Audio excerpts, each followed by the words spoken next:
seleccionado y hemos invitado al doctor Reinaldo Castillo Aguilar para que nos dicte la conferencia Nuevas Masculinidades.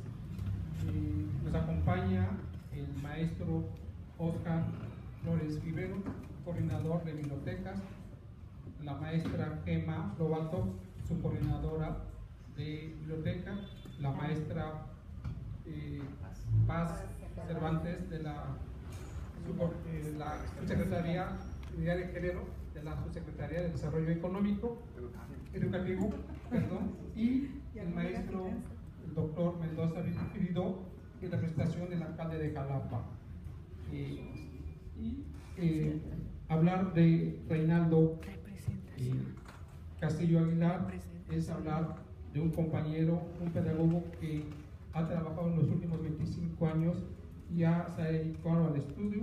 Es egresado de la Facultad de Pedagogía de la UB, también de la licenciatura en Educación Media por la Escuela Normal Superior Manuel Suárez Trujillo, maestría en Educación en el Instituto Pedagógico Latinoamericano y del Caribe en Cuba, doctorado en la Universidad Veracruzana y la Universidad de Granada. Ha sido rector de la Universidad Pedagógica Nacional, Veracruzana. Actualmente es catedrático en la Escuela Normal Veracruzana y tiene un amplio currículo en la cuestión curricular, en la investigación y en la educación. Maestro, doctor, lo dejo con el público.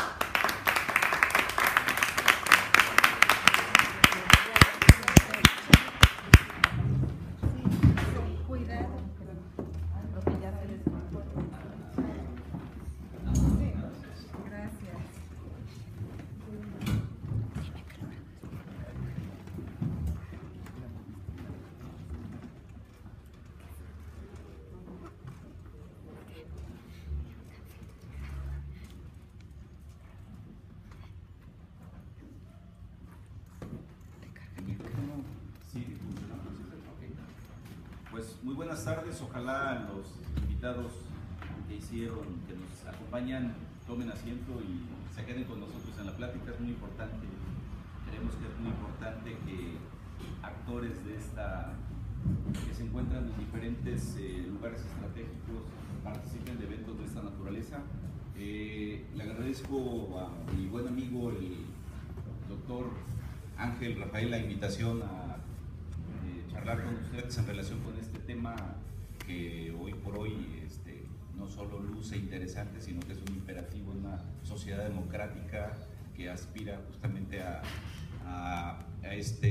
lograr esto que el artículo 4 de la Constitución mexicana establece como igualdad entre los hombres y las mujeres. Quiero comentarles que mi labor en la Escuela Normal Veracruzana pertenezco a un cuerpo académico que tiene que ver justamente con este tema. Este cuerpo académico se llama Diversidad Cultural e Igualdad de Género en la Educación Superior, y hasta hace poco formaba parte de un centro de estudios de género al interior de la Escuela Normal, que por cierto, y de comercial, es la única escuela normal en el país que tiene un centro de estudios de género, y que pues ese centro de estudios de género era como nuestro laboratorio del cuerpo académico, porque pues justamente ahí podíamos llevar a cabo, concretar muchas de las ideas que teníamos en relación con la igualdad de género. También la Escuela Normal Veracruzana, y no voy a hacer muchos comerciales, ahí me voy a quedar. La Escuela Normal Veracruzana, nuestro cuerpo académico, donde está la maestra Marta Mendoza Parisi y la maestra María Guadalupe Ñeco, una compañera de la Facultad de Pedagogía, y un servidor, diseñamos un curso que se llama Educación en Género, y ese curso de Educación en Género se subió a la malla curricular y se convirtió en un curso optativo para los estudiantes de la licenciatura. Fuimos preescolar y primaria. Fuimos nuevamente la única o la primera escuela normal en el país que logra meter en el catálogo nacional, en la malla, un curso de esta naturaleza, y convertirlo en optativo. Y este año pues nos dieron ya la muy buena noticia de que ahora no solo ya Veracruz lo estaba ofreciendo en la Repsamen, sino que se sube al catálogo nacional para que cualquier escuela normal que lo quiera ofertar lo pueda hacer siguiendo ya la experiencia de la Escuela Normal Veracruzana. Y allí en la Escuela Normal Veracruzana los alumnos, los varones, nos decían, bueno, ¿y por qué siempre hablamos de género y hablamos del género femenino? ¿Y por qué no hablamos de los hombres? Y nosotros decíamos, buena, esa es una pregunta que parecería de fácil respuesta, ¿no?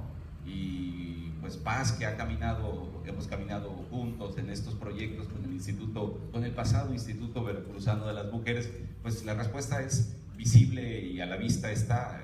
Necesitamos realizar acciones justamente con mujeres porque necesitamos lograr ese pasito, ese adelantamiento de las mujeres, porque son las mujeres en una sociedad como la nuestra, en un mundo globalizado como el nuestro, las que sufren los mayores índices de violencia, de discriminación y demás.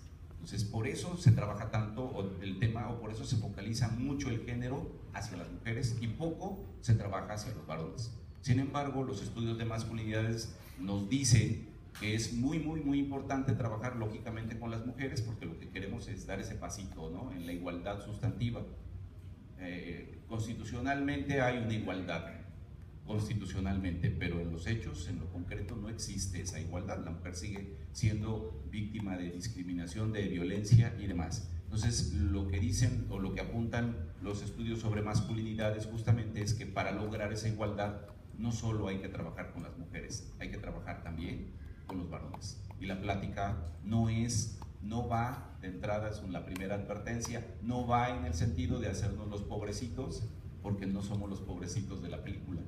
Somos afortunados de vivir en un sistema patriarcal que nos ha generado una serie de beneficios, y que lo que pretendemos ahora con charlas de esta naturaleza es un poco cuestionar ese estado de privilegio, ese estado de bienestar que el modelo patriarcal nos ha generado a nosotros los varones.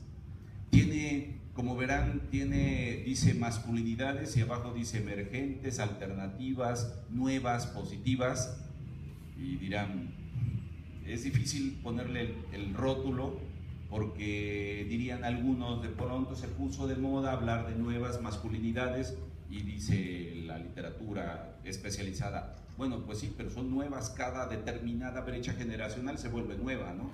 Es decir, al paso de una generación a la otra se incorporan, hay cambios, hay mejoras, por lo tanto no podemos estar hablando de nuevas porque pues todas son nuevas en ese sentido. Los varones no actuábamos no pensábamos y actuábamos en la misma lógica hace 10 años que hace 20, hace 30, pero cada década, si quieren así arbitrariamente hablar de décadas, hay un cambio importante, sustantivo, una mejoría leve, pero la hay. Entonces ahora se ha puesto de moda de pronto últimamente, por llamarle el desgaste que tiene la palabra nueva, hablar de masculinidades positivas. Y ahora hay autores que dicen nuevas masculinidades positivas, porque puede haber nuevas masculinidades, pero quizás no sean tan positivas. Y bueno, yo por ahí acoto mi participación diciendo que son algunas aproximaciones conceptuales y prácticas. Lo bueno de estos temas no es necesariamente que este es como para atraer al público. Lo bueno viene en un taller, cuando de pronto hay que jugar mucho con estos conceptos. Les sugiero que cuando vean el próximo taller que digan nuevas masculinidades, vayan, porque ahí sí se trata de pasar de la precisión de conceptos, de las reflexiones, al análisis de situaciones complejas, de cómo trabajar con mis emociones, con mi violencia, con todo lo que me implica, todo lo que he heredado de un sistema que ahora vamos a ver. Bien, hechas esas precisiones que me parecen importantes, lo que vamos a revisar justamente en esta charla el día de hoy son estos vean, se brincó la numeración, está padre, dice del 1 al 6 y faltó el 4, pero esos temas que están ahí son 5, no 6. El 6 es, seguramente había otro tema de ahí, lo borramos y se quedó. Bien, vamos a iniciar, por cierto, con un pequeño video. Y no vamos a poner el audio. Eso es padre. Lo más bonito de la presentación son los videos. Bueno, vamos a hacer un esfuerzo por ponerle el micrófono. Espero funcione.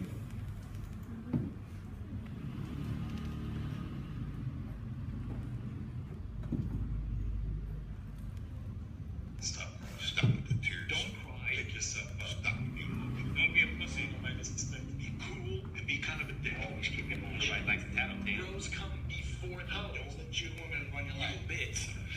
Hey, do something. Be a man. Be a man. Grow some balls. Man up, man up, man up, man up. Grow some fucking balls. Act like a man. Be a man. For my kids, I was gonna end the cycle of masculine narrative from here.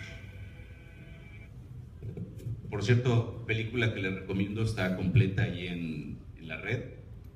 Vamos a iniciar con esto que trabajamos mucho nosotros en los cursos y que tiene que ver con pues, el origen del asunto, ¿no? Estos dos conceptos que son fundamentales entenderlos, que los conocemos ya en los estudios de género como el sistema sexo-género.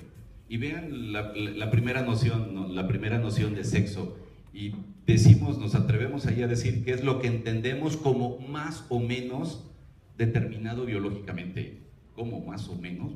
Que no es lo biológico. Y bueno, pues ahora ahí está una muy buena discusión.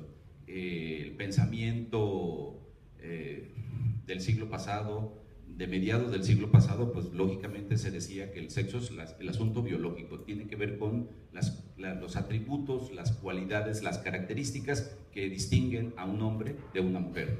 Y de pronto hoy en siglo XXI, a principios del siglo XXI, estamos diciendo que es como lo más o menos determinado biológicamente. Y resulta que esto que está determinado más o menos biológicamente es porque por allá de la década de los 70, este psiquiatra norteamericano Stoller le toca un caso muy interesante que está documentado en la ciencia médica de un par de gemelos que al nacer le hacen la circuncisión a uno de los dos, eran varones, le hacen la circuncisión y por un error médico le cortan el pene al chavito.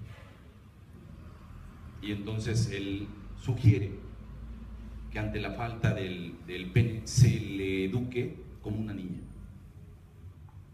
Y bueno, vean la literatura, el desenlace, yo les platico nada más el inicio del asunto y vean ustedes el desenlace muy interesante. Y a partir de ahí se empieza a discutir fuertemente en estudios de género. Probablemente los médicos, la gente de medicina no esté de acuerdo con este planteamiento, pero la parte de quienes estamos en este tema aceptamos un poco esta lógica de lo que es lo más o menos determinado biológicamente, porque ese caso y muchos otros que han venido de muchos niños que nacen en una condición en donde sus padres eligen el sexo y de pronto atrapan, o los chicos se ven atrapados en un cuerpo con una idea o con un pensamiento, con una emoción que no se corresponde. Por eso es la noción que hoy en día estamos discutiendo, el sexo como algo más o menos biológico.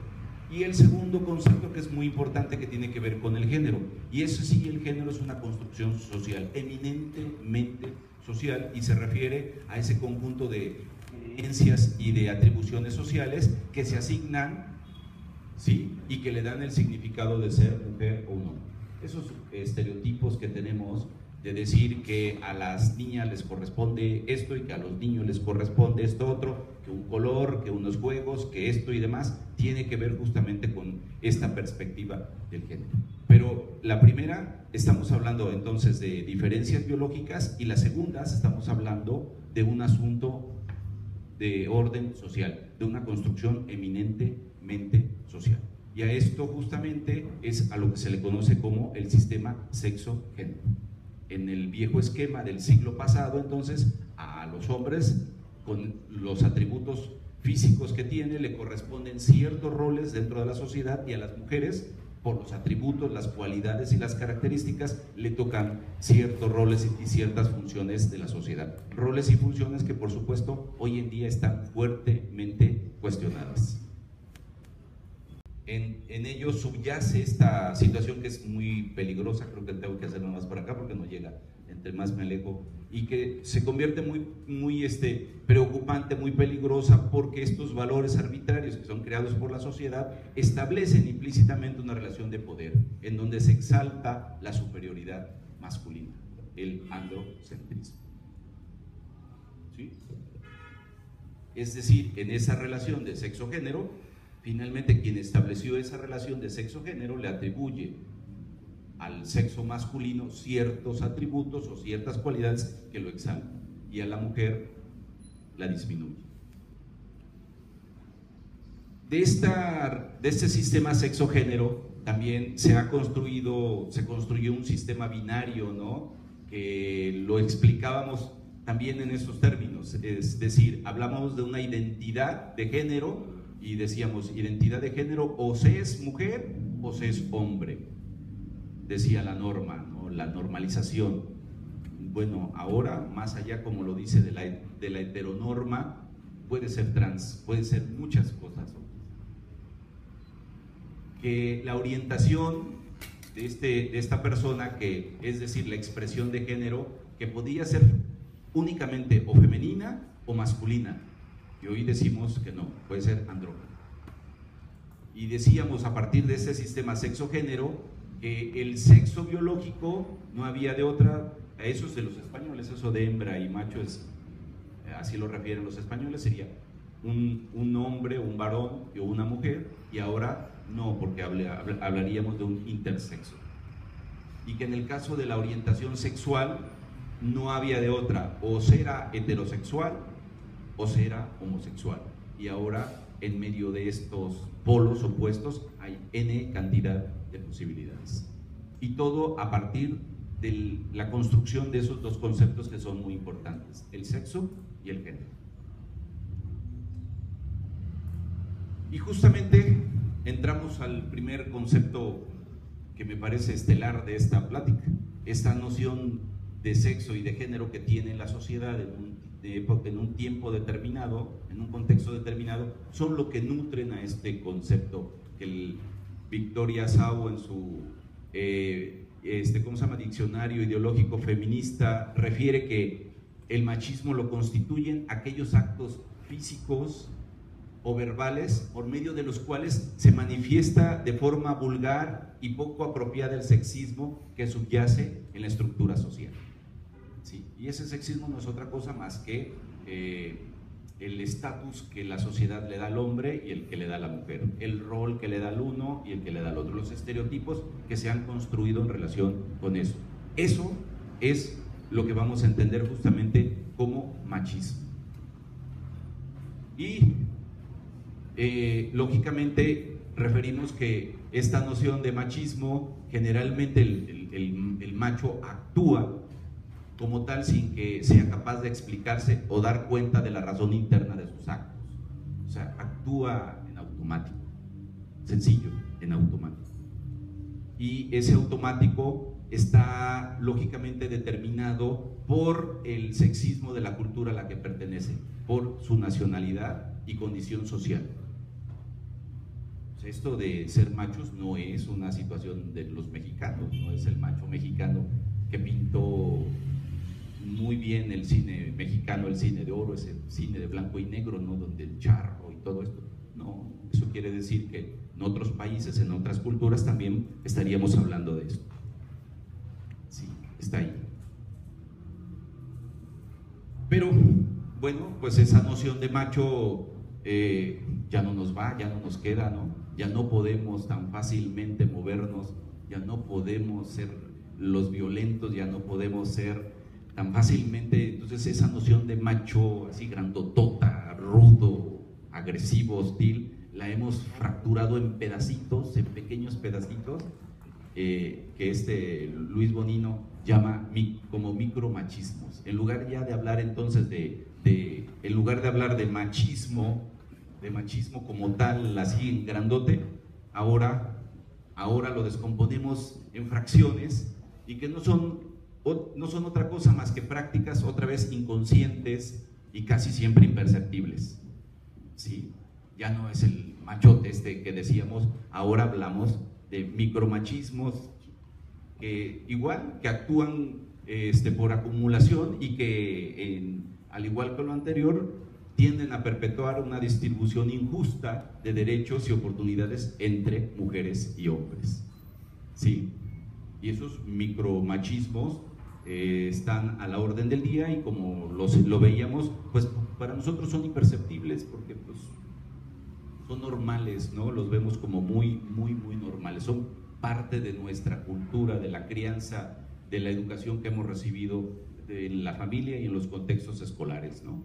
Ejemplos de estos micromachismos coercitivos, en donde el varón, por supuesto, usa la fuerza que puede ser psíquica, económica, personal, de modo directo o indirecto para doblegar a la mujer, para limitar su libertad, para expoliar su pensamiento, su tiempo, su espacio, es decir, para restringir su capacidad de decisión. Tenemos ejemplos como la intimidación, por supuesto, el control del dinero, el uso expansivo y abusivo del espacio físico y del tiempo para sí. Historias como estas, pues en casa las hay de ustedes, ¿no? El lugar del papá en el comedor, el lugar del papá en la televisión, el lugar del papá en muchos, el tiempo que come el papá, la mamá después, N cantidad de cosas que nosotros pues, las vemos como normales, pues así crecimos en nuestra familia y creemos que esto es así. La insistencia abusiva, la imposición de intimidad, la apelación a la superioridad de la lógica varonil, que ejemplos, digo, los tenemos, ¿no? Hay muchos casos, se suele decir que es el chiste, el comentario es muy sexista, ¿no? Si quieres comprar un vehículo, no lleves a tu esposa porque esa a la primera se enamora, ¿no? No le entra un poco la lógica esa de la racionalidad, de si el consumo ha de ser el adecuado, si para las calles estas en las que vivimos, ¿no? Y lo mismo pasa con la compra de una casa. Aquí está la arquitecta que seguramente trabaja mucho ese asunto con clientes, ¿no? Dicen, no lleves a la esposa a la compra de la casa porque segurísima esa va a decir, mi amor, esta está bien, esta, me gustó. Y el otro con su lógica varonil nada, le está viendo si el costo, la zona, la seguridad, los materiales y demás, porque ahí subyace una lógica que las mujeres no tienen. Decía, y a él se lo culpamos y en caso de no ser cierto, aquí hay gente que sabe sobre el tema, decía el doctor Adalberto Tejeda, el geógrafo, el doctor en geografía que tiene la Universidad Veracruzana y que estaba en el grupo del cambio climático, cuando nos pregunta a todos, ¿saben ustedes por qué a los huracanes tienen nombre de mujeres? ¿Por qué los huracanes tienen nombre de mujeres en el pasado? Ahora ya no. Porque son un desastre, ¿no? Porque eran erráticos e impredecibles, ¿no? Y dices, sí, así como dijo la maestra Carmen, era la expresión de ellos. Bien, seguimos. Ejemplos, expresiones cotidianas que suelen verse como normales, que no pasa nada, que hay de comer, estudiar, ¿tú para qué? Tu hijo está llorando, no me di cuenta, no lo volveré a hacer.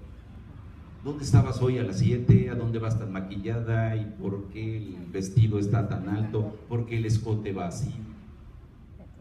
Y demás, ¿no? Expresiones, por supuesto, no tengo tiempo para cuidar nuestros hijos, te ayudo a lavar y demás. Expresiones que pues tienen implicaciones interesantes, profundas, ¿no? Bien, por su parte, el segundo concepto que nos interesaba referirnos es este que tiene que ver con el sexismo. De este sexismo, Sau dice que si el machismo es comportamiento, el sexismo sería el método, sería la estrategia. Es decir, sería todos y cada uno de los métodos empleados en el seno del patriarcado para poder mantener la situación de inferioridad, subordinación y explotación del sexo dominado, es decir, el femenino. Y aquí nos metemos a otro concepto, ¿no? Como muy interesante que tiene que ver con esto.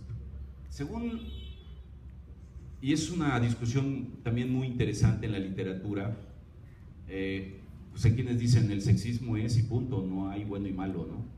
hay algunos otros que dicen, bueno, a ver, hay un sexismo que podríamos llamar hostil, flagrante, violento, muy evidente, que busca básicamente, que coincide con ese viejo sexismo y que se manifiesta en esas actitudes, en esos prejuicios, en estereotipos, en conductas discriminatorias, ¿verdad? Según el concepto que manejemos. Y bueno, todos ellos tratan de perpetuar esta inferioridad o diferencia de las mujeres como grupo. Y pues lo podemos ver en un paternalismo dominador, en una diferenciación de género siempre competitiva y en una hostilidad heterosexual, para algunos. Y bueno, para otros dirían, hay también un sexismo benévolo, muy discutido, o sea, el sexismo es y punto, ¿no? Y estaríamos entendiendo por sexismo benévolo, es un conjunto de actitudes interrelacionadas también hacia las mujeres, pero que tienen un tono afectivo. Aquí está la clave, un tono afectivo positivo en el perceptor, es decir, en quien lo recibe, y que tiende a suscitar en conductas prosociales de ayuda o búsqueda de intimidad. Me parece que el análisis va a que como los hombres nos dimos cuenta que el machismo no nos funcionaba, bueno, pues ahora el machismo lo partimos en pedacitos y hablamos de micromachismo.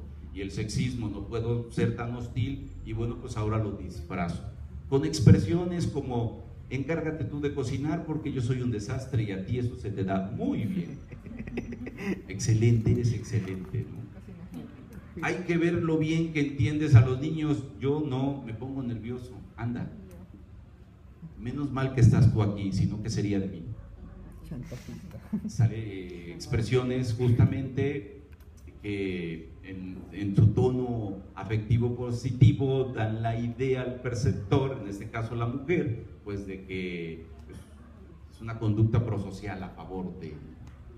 Y en el fondo, pues la alerta roja es cuando esto empieza a funcionar en el sentido inverso, ¿no? Y bueno, el tercer concepto que habíamos anunciado que íbamos a revisar de paso, pues tenía que ver con esto del patriarcado. Entonces, a esto por patriarcado estaríamos entendiendo esa manifestación o institucionalización del dominio masculino. Hablamos de sociedades patriarcales. Hay, por cierto, también un debate muy serio de si hay matriarcado social. A lo largo de la historia ha habido matriarcados, y hay quienes se atreven a decir que no, y hay historiadores y antropólogos que dicen que no hay evidencia alguna en sociedad donde haya habido un matriarcado como tal. La noción de patriarcado fue usada por Engels, fue usado por estos economistas del siglo XIX para dándole otra perspectiva, y pues lo que encontramos aquí justamente en esta perspectiva del patriarcado es la idea del dominio masculino sobre las mujeres, los niños, de la familia, un dominio por supuesto que se extiende a la sociedad. Y hoy hablamos de sociedades patriarcales, que implica que los varones tienen el poder en todas las instituciones importantes de la sociedad, y que por cierto pues muchas de esas decisiones tienen una visión así como muy patriarcal, muy a favor de los hombres. Esos tres conceptos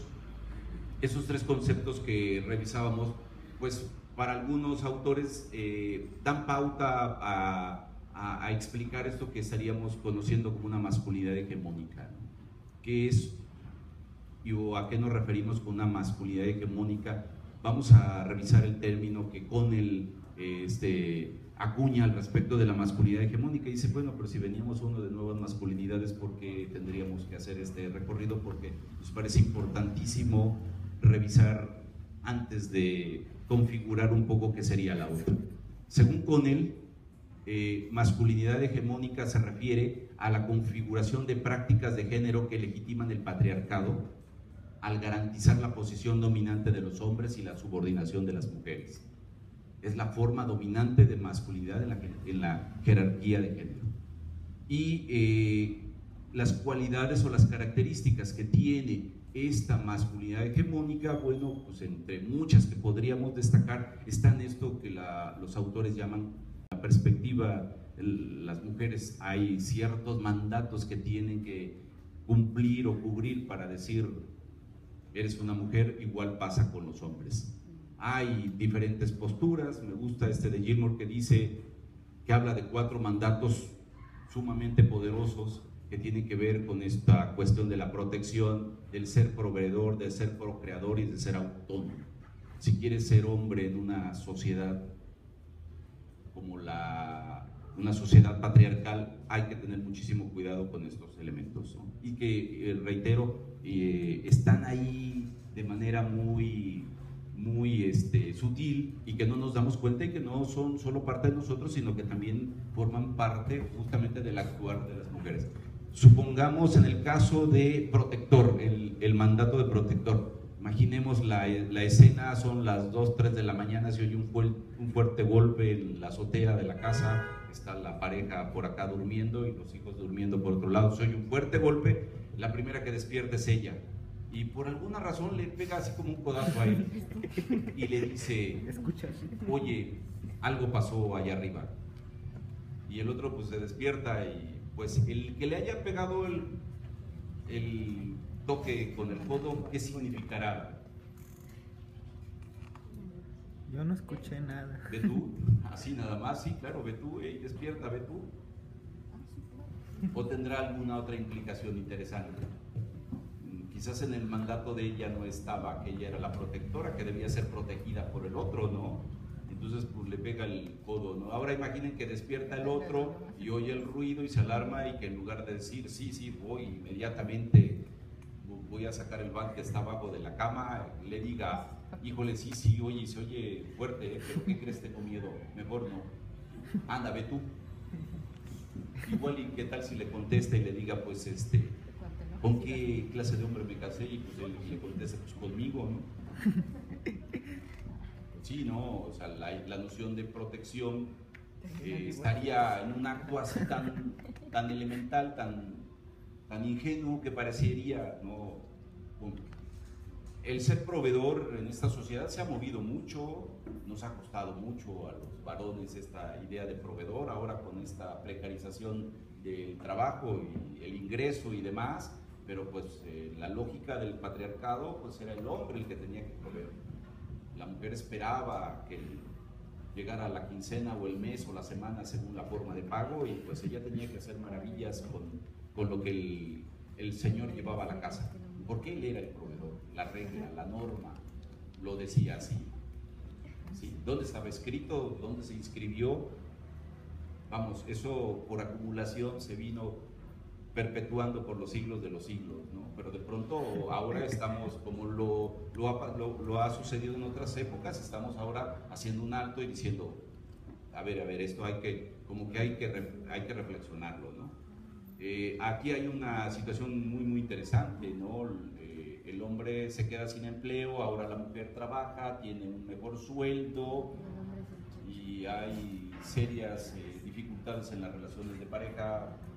Parece que es más fácil que una mujer se quede hoy en día sin empleo y asuma la posición esa de esperar a que sea él el que le dé, a que nosotros los varones nos quedemos sin empleo y sea la mujer que nos ¿cómo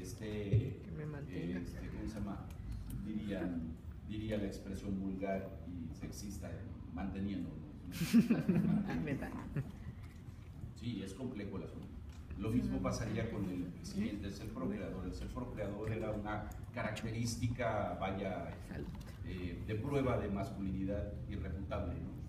Y también los estudios refieren y la evidencia empírica refiere que es por la misma formación de las mujeres, es más fácil, relativamente más fácil que una mujer acepte el duelo, la pena, ¿verdad?, de decir no puedo tener hijos, a que lo sea un varón. El varón también sufre su propia pena, no lo socializa, lo oculta, no sabe cómo trabajar muchas veces ese asunto, porque pues era un ejemplo, una muestra de la virilidad en la que está sustentado pues, esa idea de ese hombre, ¿no?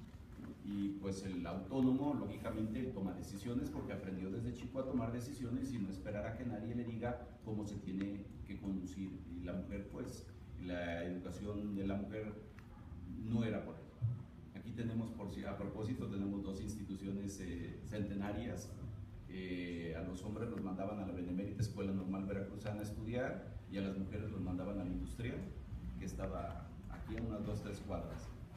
Bajo la idea de que el varón, por la misma lógica racional y demás, el varón iba a ser capaz de terminar un trayecto formativo más largo que la mujer, y la mujer venía simplemente a recibir clases de costura, repostería, confección y demás.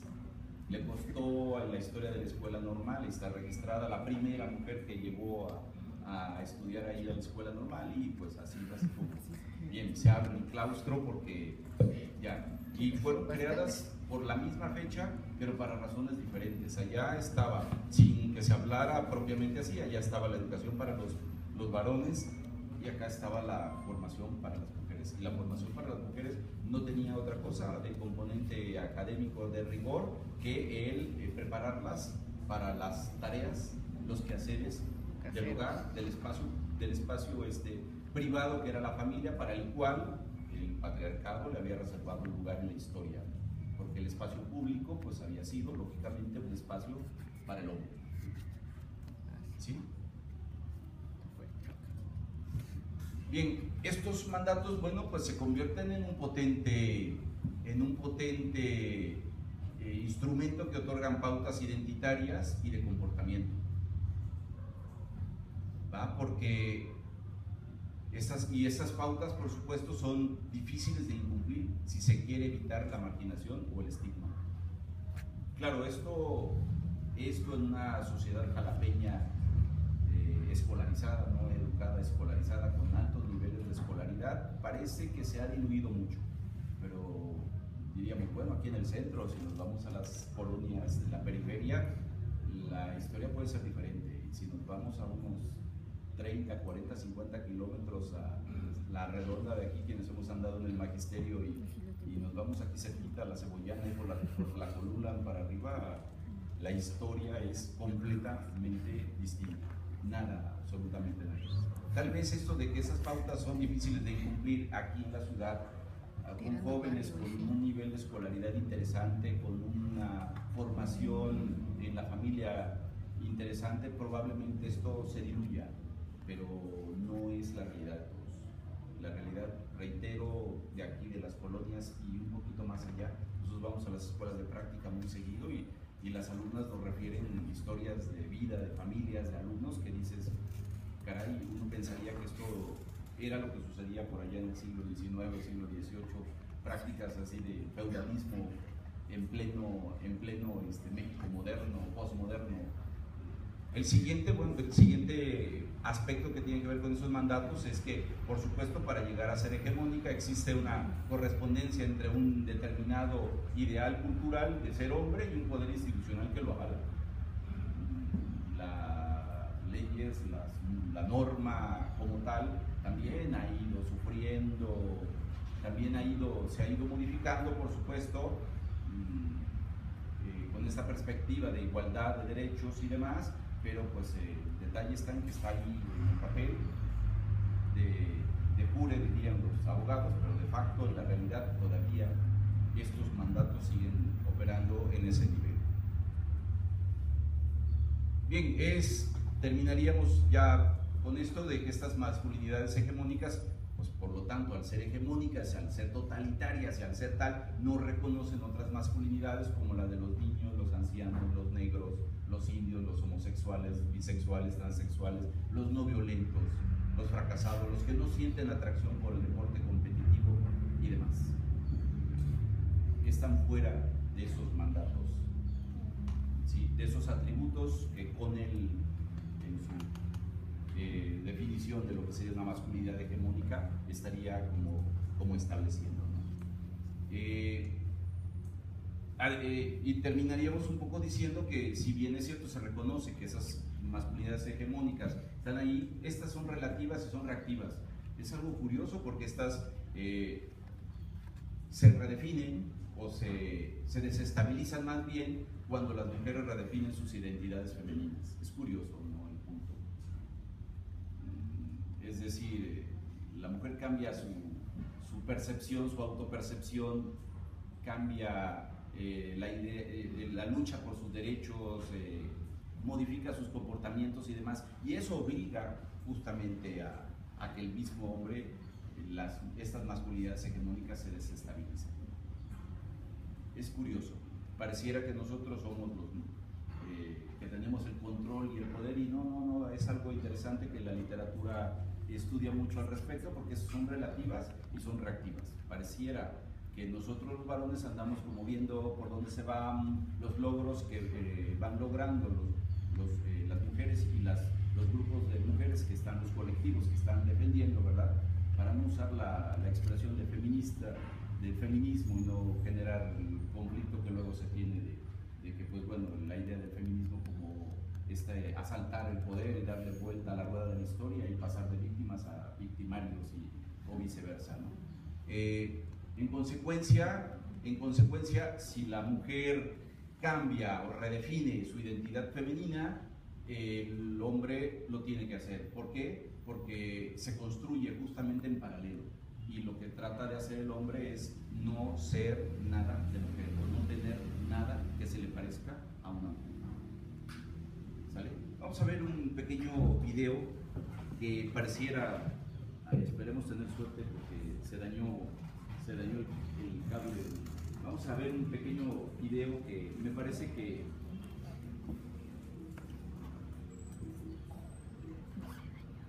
funcionaría para explicar, nos serviría para explicar cómo funcionan estos mandatos justamente.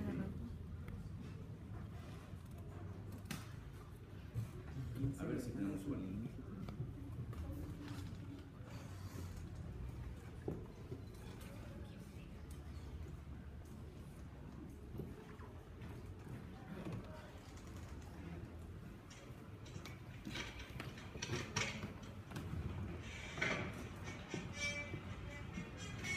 Bienvenido a nuestra serie Explorando tu masculinidad.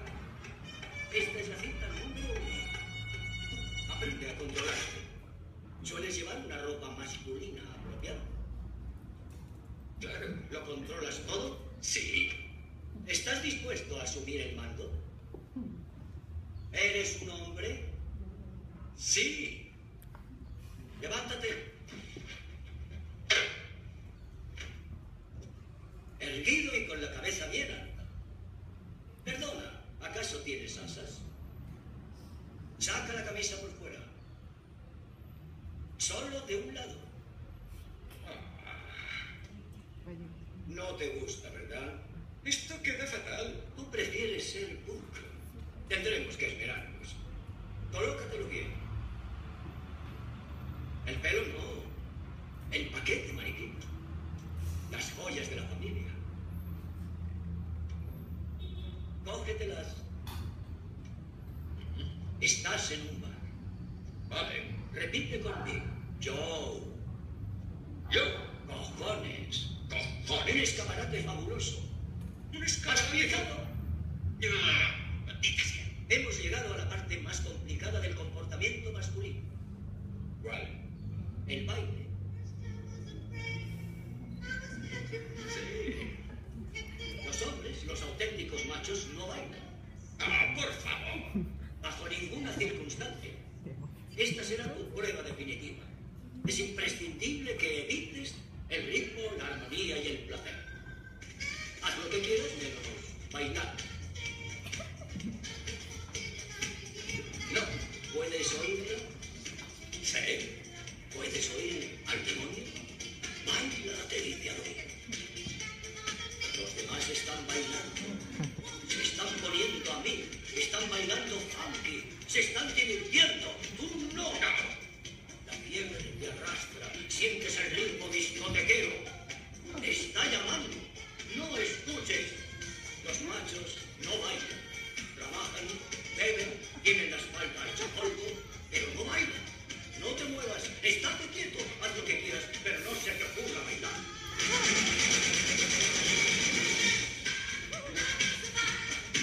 ¿Qué estás haciendo? ¡Deja de bailar, maldita vedette! ¡Deja de mirarte!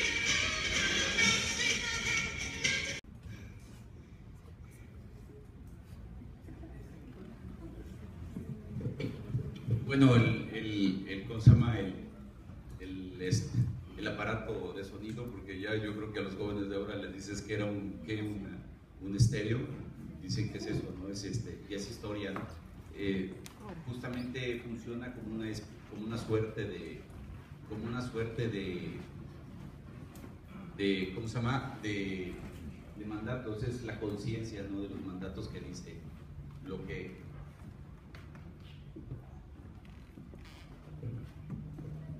habría que hacer o no hacer, ¿sale? Hagan de cuenta que esa es la voz interna que el patriarcado nos está emitiendo constantemente a los hombres de cómo comportarnos, y que tiene que ver justamente, ahí vemos en esta situación, ahí vemos esta cuestión de lo que es el machismo, de lo que es el sexismo, y justamente de esto que estaríamos llamando como el patriarcado.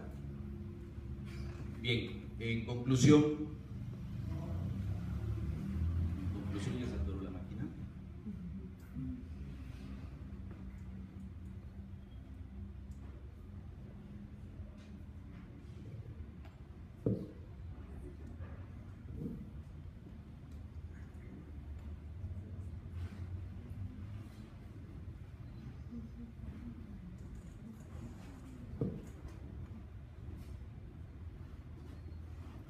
Bien, ¿por qué entonces los hombres no nos hemos cuestionado nuestra masculinidad? Pues de una forma muy sencilla, la respuesta salta a la vista. El sexismo, el machismo, el sexismo y esta idea de patriarcado pues nos generó a nosotros un estado de bienestar, de confort, en donde nosotros no la pasamos como la pasan las mujeres y probablemente no tengamos que estarnos cuestionando ese estado de derecho, ese estado de comodidad, ¿no? El hombre, producto normal, esencia y origen, según esta ideología patriarcal, pues no ha sentido la necesidad de reflexionar sobre sí mismo y sus condiciones, mientras que la mujer será normal, enigmática y oscura, ha sido objeto de múltiples estudios derivados de todas las ciencias. Digo, no es mi opinión, es la opinión de la literatura, ¿no? Finalmente, nosotros en ese sentido pareciera que hemos estado lejos de esa base constructiva del género, no vemos o no sentimos la necesidad de repensarnos o de evolucionar a sí mismo. Hemos permanecido en esa creencia esencialista de la masculinidad y de la feminidad y pues, por supuesto evitamos cualquier cuestionamiento de nuestra situación jerárquica. Incluso la vemos como una consecuencia lógica de nuestra misión esencial. ¿Sí? Así que, aunque también hayamos sido víctimas de esas que la literatura llamaría como patologías de la masculinidad y que tienen que ver con el cumplimiento o el incumplimiento de esos mandatos que revisábamos, siempre pues, ha pesado más lo positivo de encontrarnos en una situación de poder que los malestares o daños colaterales que pueda producir nuestra situación. A mí no me interesa como varón que cambien las situaciones, y yo estoy en una posición bastante cómoda. ¿Para qué voy a repartir el compromiso, la responsabilidad, si yo estoy bien desde este lado, ¿no?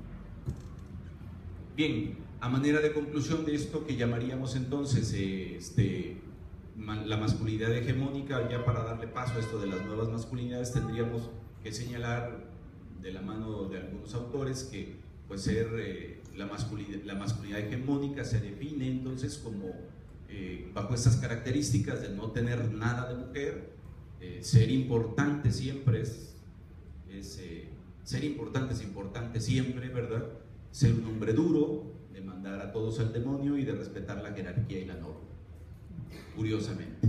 Y a propósito de respetar la jerarquía en la norma, esto es una cuestión que pasa mucho en esto de la masculinidad hegemónica. Dice ahí el texto: la masculinidad como lealtad a los valores grupales, sin cuestionarlos ni ponerlos en entredicho. Hay que sacrificarse por la causa masculina. Es decir, tenemos una serie de amigos, de compañeros que recurren a ese machismo violento, hostil, si es que hubiera un machismo benévolo, que no lo hay, y uno pues está en una reunión de varones y pues ni modo de decirle: oye, Pues me parece que por ahí no va la cosa. Me parece que no va así, que esa no es la situación. Estamos todos en la causa, no todos, reitero, me parece que hay cambios muy, muy importantes, pero volvemos a lo mismo, en un grupo de jóvenes como ustedes, jalapeños, con niveles de escolaridad importantes, me parece que la situación es muy diferente a lo que se pudiera vivir en colonias marginales o en comunidades. Entonces, eso es interesante, ¿no? Bien, ¿de qué hablamos entonces cuando hablamos de nuevas masculinidades? Y reitero esa noción de nuevas masculinidades desgastada, y ahora la literatura de última generación, es decir, nuevas masculinidades positivas, porque habrá nuevas masculinidades que puedan no ser positivas, pero son nuevas en el sentido de que son recientes, ¿no? Pero que siguen disfrazando sutilmente esa idea de la superioridad del hombre sobre la mujer. Pues hablamos de algo muy sencillo, ¿no? De algo muy básico. Hablamos de hombres valientes que cuestionan sus privilegios. Cuando decimos nuevas masculinidades, nada más sencillo que son hombres que están dispuestos a cuestionarse esos privilegios que el patriarcado les ha concedido.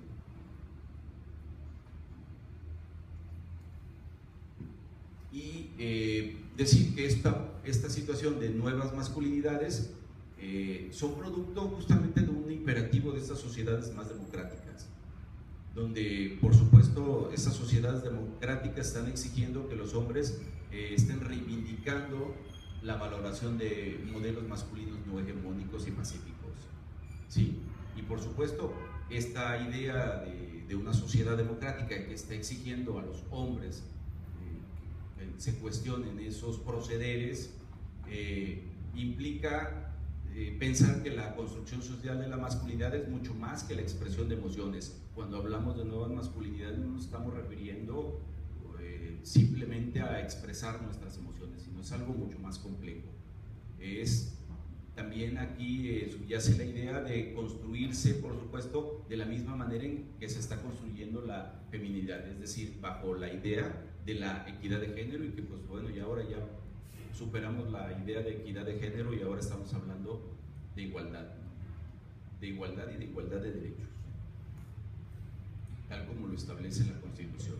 Y bueno, pues en esta perspectiva se asume también que no existe una forma de construir lo masculino, mientras que en la otra decíamos la masculinidad hegemónica en singular. Aquí no podemos hablar en singular, tendríamos que hablar en plural, y por eso decimos nuevas masculinidades, porque no hay una única y milagrosa fórmula, ¿no?, de establecerla, porque hay una diversidad de maneras en que es posible ser hombres, ¿sí?, teniendo siempre como tal una identidad de género sana. Y bueno, por supuesto eso no es un trabajo sencillo.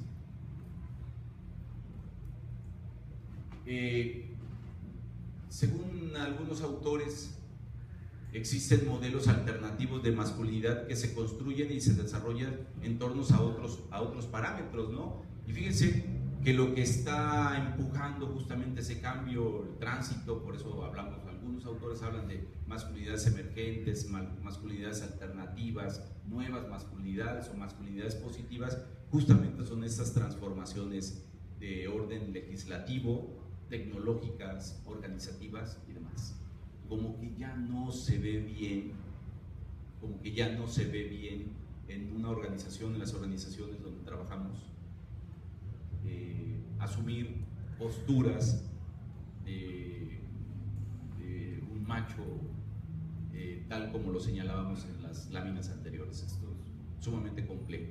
Y ya no solo en la vida organizativa, ya también de pronto vas a una reunión de amigos y de pronto, o en la misma, ya le piensa uno cuando te mandan un chiste en el WhatsApp, te mandan un chiste sexista, ya le piensas si lo envías o no lo envías, ¿no?